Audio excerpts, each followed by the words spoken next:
Joining us this intermission with Riverhawks netminders, Nevin Hamilton. Nev, welcome. Thanks for having me, Bob. This is what we like to refer to as the stretch drive in college hockey. We're into the month of February. By the time we get to the second weekend in March, it will be the playoffs. This is the stretch drive. Is there more pressure on you guys in what is, I suppose, the most pressure-packed position in hockey? I mean, there's supposed to be a lot more pressure this time of the year, but, I feel harder myself. Try not to, really think about that too much because as a goalie, if you, worry about how well you have to be performing right now and all the pressure, then that's when you get in your own head and start making mistakes that you normally wouldn't make. So just try to get out there and just play like we have been all year. That's the best way to go about it. Does a game in February feel different than a game in October, you think? You can feel like the speed just pick up, and because every team is feeling the same the same pressure, and everyone wants to just get all the wins they can coming up to the playoffs. So you can feel the intensity pick up, and a lot more shots are coming towards the cage, and everyone's crashing on that hard this time of year. So is the pressure one of the things that attracts you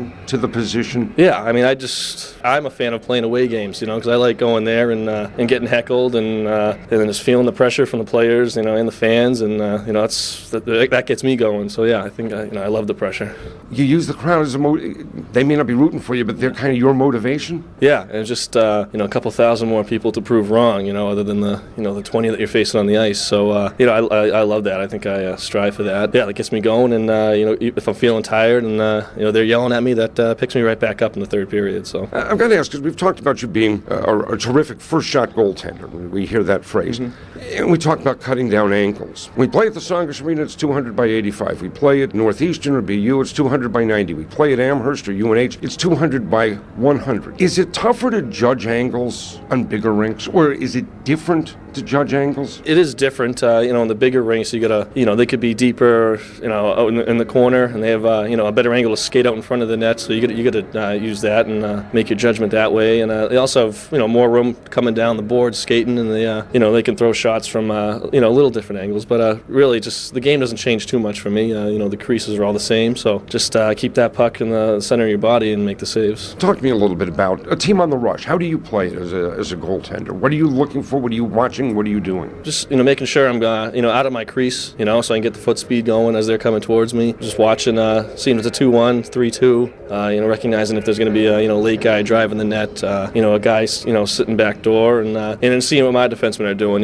They're usually great, just coming down, taking the pass away, making sure they're in between the guy with the puck and the guy waiting for the puck, and then just squaring up to the guy making that save, and that's when the rebounds are really important. If I make that first save, no rebound, then my job is very easy. My team's job is very easy. So that's just put the rebounds in the corner as well. It's very easy to break back out. So when you make a save, do you know where? I mean, can you tell from the feel of the puck where that rebound is going? Or is it kind of hard at times to find it? Yeah, I think that's how I can judge when I'm on my game, because if I'm on my game, pucks will hit me through a crowd, and I know exactly where it went. Just how the shot felt. And I think this past weekend up in Maine, that was one of the best games I've seen us play in a long time. And you could tell just by how the goalie was struggling. We were crashing that hard. Didn't give him a chance to really locate that rebound. And there were about 5 pucks just sitting in the crease during that game. And when you see that, that the goalie's kind of in his own head, thinking about it too much, and not getting a good feel for the puck. And I think that's all our forwards really driving the net hard. And that's exactly what we need to do here in this last couple months. When you're between the pipes, are you talking a lot with the defensemen, with your teammates about cover so-and-so left side? Or, are there things you're yelling or they're yelling to you? Yeah, that's something that we've been working on with the defensemen and myself when I'm playing. When I come out and play the puck, they got to be yelling, up the boards, leave it, reverse. And then when I don't come out to play the puck, I got to kind of try to guide them which way to go, to stop behind the net, who's open. So the communication is very important. Most of the time they know what they're doing. The D are very good, so they know where they're going to go almost before they get the puck. But, we try to help them out and make the job a little easier. You said you can tell when you're on, you can tell where the rebound's going. Mm-hmm. Can you tell early in the game if you're on? Does it take a couple of shots to know, or is it almost one of those things in warm-ups? You feel good, you feel quick, you feel like you're seeing everything well? It's something that, all day, if I know I'm playing, I just cannot wait to get that first shot on me in a game, because you can usually tell right after that shot how things are going to go. When you're on, if you're playing a couple games in a row, that first shot's just, very easy.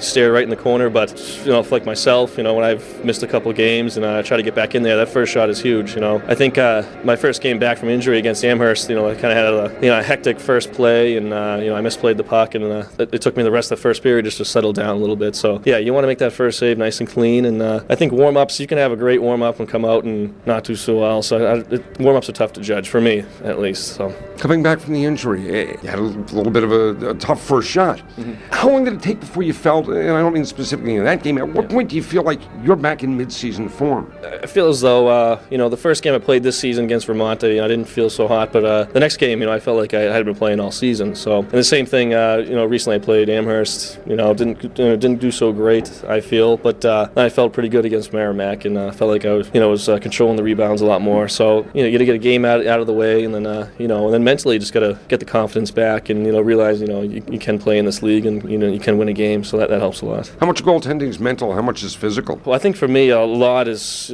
mental. I think if I'm out there, I have a lot of confidence. Not much is going to beat me on the first shot, and but if I'm doubting myself, then I find myself deep in the crease, and in this league, that's when they beat you all the time if you're not attacking the puck. So I think for me, I'd probably say 75 has to be mental for me. Any particular part of your game you're working on the most? Right now, playing the puck, I need to get better at that. I was improving on that up until my injury, and then I came back and I kind of, lost a couple steps there. So I want to get better at breaking out the puck, helping on my D, and just work on getting my hands out in front of my body here, because in this league, if you got the glove in the right place, most of the pucks are just going to hit it, deflect over the net, and it doesn't have to look pretty, but if you're in position, a lot of things are going to hit you, and that's how you build the confidence. So, as I say, pretty doesn't count. Keeping the puck out of the net does. Yeah. And you've been doing a pretty darn good job of it. So is Carter Hutton. You guys are in that unique position. You're good friends, but if one of you plays, the other doesn't. It's a bit of a rivalry, but again, a good friendship. Yeah, I think this is the third year now. We've kind of just been pushing each other.